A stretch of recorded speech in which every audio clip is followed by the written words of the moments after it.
Guardano negli occhi le giraffe e parlano agli orecchi degli elefanti. Ma voi sapete chi sono? Nel continente nero, alle falde del Kilimangiaro, ci sta un popolo di negri che ha inventato tanti balli. Il più famoso è l'Alligalli, l'Alligalli, l'Alligalli. Siamo i Batussi, siamo i Batussi, gli altissimi negri.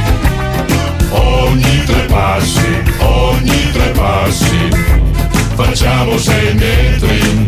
Noi siamo quelli che nell'equatore vediamo per primi la luce del sole. Noi siamo i Batussi. Siamo i Batussi, siamo i Batussi, gli altissimi negri. Quello più basso,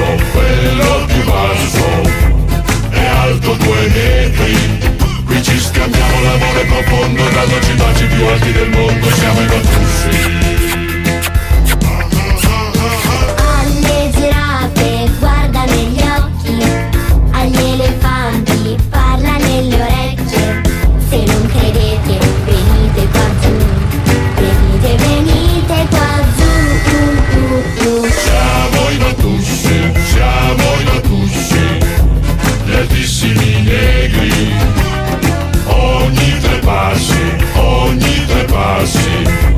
facciamo 6 metri. Ogni capanna del nostro villaggio ha perlomeno 3 metri di raggio. Siamo i Batussi.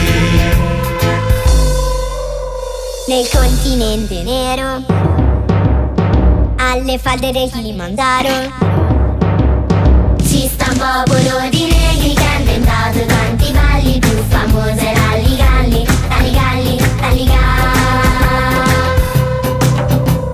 Siamo i Batussi, gli altissimi negri.